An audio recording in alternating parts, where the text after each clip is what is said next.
जय Shri Krishna. Online classes के अंतर्गत आज अपन क्लास 10th में जो हमारा चैप्टर चल रहा था कृपाराम जी चिड़िया का राज या रसवटा, उसके आगे के जो सॉर्ट हैं उनका अध्ययन करेंगे। तो अगला सॉर्ट में कृपाराम जी लिखते हैं कि दूध नीर मिल हो दो हेत जिसी आकृति हुए। दूध नीर कहते हैं जल को। दूध और जल मिलकर के जब एक जैसी आकृति बन जाते हैं, आकृति बन जाना है इनको किसी प्रकार का कोई भेद नहीं रहता। दूध नीर मिल दो एक जैसी आकृति हुए, करे न न्यारो कोई राजहंस बिना राज्य।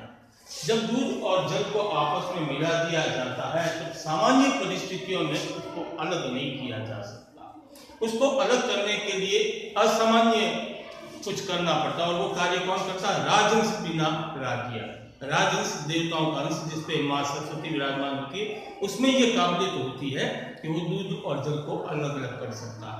अब इस सौटे का भाव यह है कि हमें समाज में दूध और जल की भांति हिलमिल करके रहना चाहिए ताकि एक कोई भी आकर के हमें आपस में बांट न सके, हमारे बीच में दूरियां उत्पन्न नहीं कर सके। अगला देखिए कि मलियागिरी मंजार हर को तर चंदन हुए। मलियागिरी कहते हैं हिमालय पर्वत, और हिमालय पर्वत का भी वह स्थान जहाँ चंदन के वृक्ष उग जाते हैं, यहाँ चंदन के पेड़ पाए जाते हैं, वो कहलाता है मलियागिरी। गिरी का छोटा पर्वत मलियागिरी यानी चंदन, तो वो स्थान हिमालय का वह स्थान जहाँ पर चंदन के वृक्ष उगे जाते हैं। तो मलियागिरी मंजार, मंजार कहते हैं मध्य में। हर को तर चंदन हुए, चंदन के वृक्षों के बीच में कोई भी यदि कोई दूसरा पौधा भी उग गया है या कोई पेड़ उग गया है, फिर भी वो चंदन के समान व्यवहार करता हुआ नजर आता है। भाव यह है कि मोटे रूप में जब चारों ओर चंदन के वृक्ष और बीच में कोई एक आध दूसरा पेड़ भी उग जाए, लेकिन जो हवाएं आएगी तो हमें कैसी होगी? चंदन की महक से युक्त होगी, तो वो उस गुण को ही उसके साथ होगी। उसकी जो अलग से पौधा है उसकी कोई विशेष अलग से पहचान नहीं होगी। जैसे चंदन के वृक्ष के बीच में नीम अगर एक उगाया है तो नीम की कड़वाहट नहीं आएगी, अभी तो क्या आएगी? वो महक की आएगी। मलियागिरी मंजार हर को तर चंदन हुआ, हर कोई वृक्ष जो है वो चंदन हो जाता है। क्यों हो जाता है? कि संगत लिए सुधार रुका ही न राखिया। रुका कहते हैं वृक्ष को, संगत का असर होता है क्योंकि वे महक वाले वृक्षों के बीच में रहते हैं, तो कड़वे होने के पश्चात भी उनकी महक सुगंधित हो जाती है। भाव यह है इसका कि यदि हम अच्छी संगति का अनुसरण करते हैं या अच्छी संगति में रहते हैं, अच्छे चरित्र का आचरण करते हैं, तो हमारे भीतर भी अच्छे गुण आ जाते हैं और हमारे इर्द गिर्द लोग चारों ओर जो रहने वाले लोग हैं वो बदमाश, चोर, डाकू, लुटेरे हो तो न चाहते हुए भी वे गुण हमारे भीतर आ जाते हैं। जैसे कोयले की खान में काम करने वाले व्यक्ति के कपड़े कितना भी प्रयास कर लो वे काले होते ही होते हैं, उसी प्रकार संगति का मनुष्य के जीवन पर गहरा प्रभाव पड़ता है। अगला देखिए कि पाटा पीड़ उपाव तन लागा तरवरिया। पाटा पीड़ उपाव, पीड़ कहते हैं दर्द को, दुख को, पीड़ा को, उपाव कहते हैं उपाय को। पाटा यानी पाट देना, उनमें किसी प्रकार का अंतर नहीं रखना। पाटा पीड़ उपाव तन लागा तरवरिया, तरवरिया कहते हैं तलवार को। तलवार से लगे हुए घाव को भेदा जा सकता है, मिटाया जा सकता है, उसका उपाय है। पाटा पीड़ उपाव, तन यानी शरीर, लागा तरवरिया, यदि शरीर पर तलवार की चोट लग जाए तो उसके घावों को, उसके जख्मों को भरा जा सकता है औषधि के माध्यम से, दवाइयों के माध्यम से उसको दूर किया जा सकता है। वह जीवरा घाव रति न औखद रागिया, वह यानी बहता रहता है, वह यानी बहता रहता है। जीव जबान, रा घाव मुख यानी वाणी से बोले जाने वाले जो अपशब्द होते हैं, उन अपशब्दों का कोई उपाय नहीं होता, कोई औषधि नहीं होती, वे मन को पीड़ा पहुंचाते रहते हैं। वह जीवरा घाव रति न औखद राजिया, उसका उपाय नहीं किया जा सकता। रति यानी तनिक मात्रा में भी, थोड़ा बहुत भी, औखद यानी उपाय कहते हैं, या दवाई दे दीजिए आप उसको, औखद का उपाय या दवाई भी, उन बोली का, वाणी का कोई उपचार नहीं है। तलवार से लगे घाव का उपचार है, लेकिन वाणी से यदि आपको न किसी को आप शब्द कह दिए तो उसका उपचार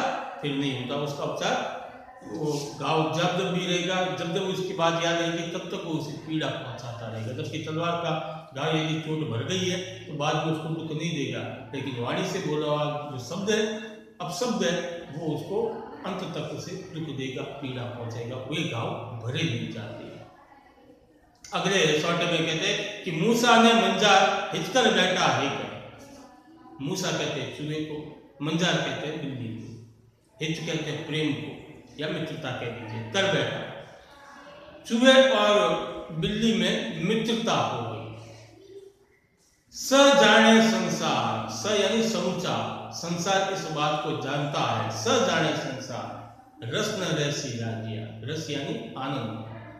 इसकी मित्रता में कभी आनंद नहीं रहेगा। चूहे और बिल्ली मित्रता बन जाते हैं, कर बैठा है कर, आवश्यकता अनुसार चूहे और बिल्ली भी आपस में मित्रता कर बैठते हैं, लेकिन यह मित्रता उनको आनंद नहीं देगी। क्यों नहीं देगी?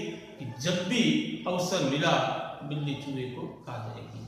अब इस सौटे का भाव यह है कि हमें मित्रता सदैव समान गुण धर्म वाले व्यक्ति के साथ करनी चाहिए, बराबरी वाले के साथ करनी चाहिए।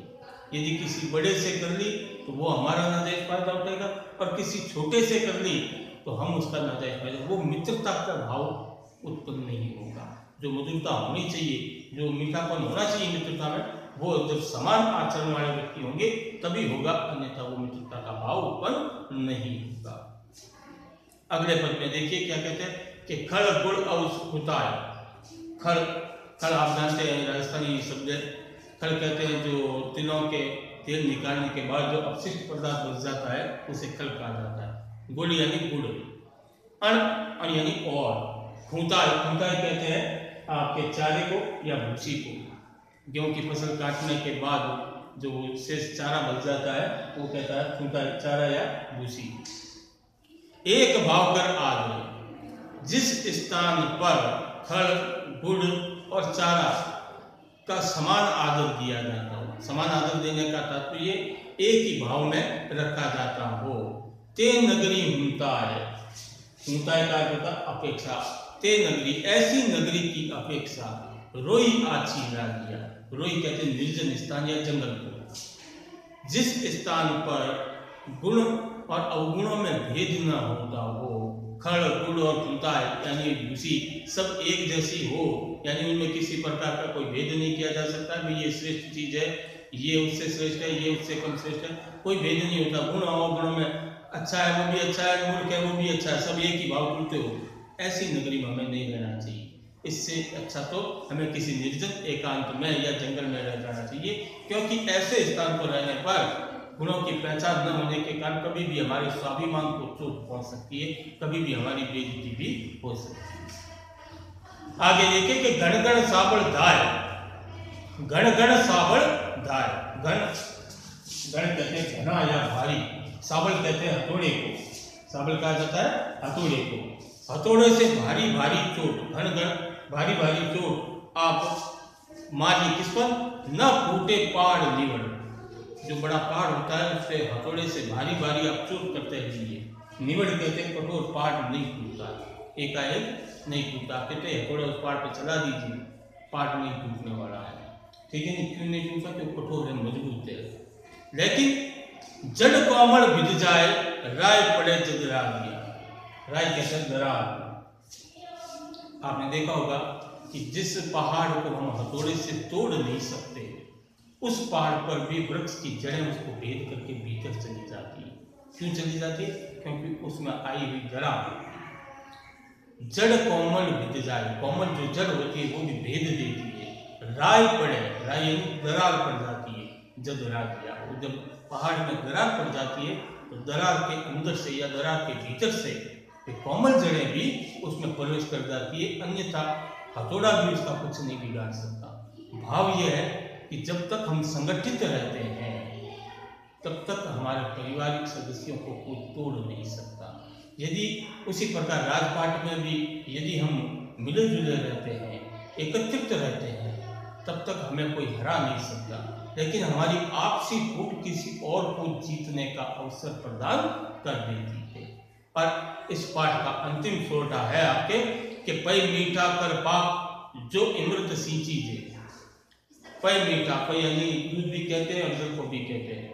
मीठा कर पाक, मीठे कर करके उसमें आप जल को या दूध को मीठा कर करके उसमें पाक यानी पकाइए।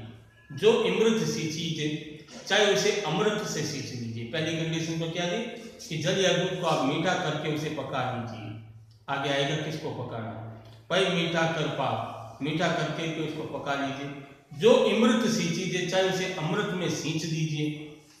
उर कड़वाई रंच न मुंह के राजिया, उर कड़वाई हृदय की जो कड़वाहट है, रंच यानी तनिक भी, न मुंह के, रंच यानी तनिक और मुंह के यानी कम होना, हृदय की कड़वाहट कभी भी कम नहीं होती।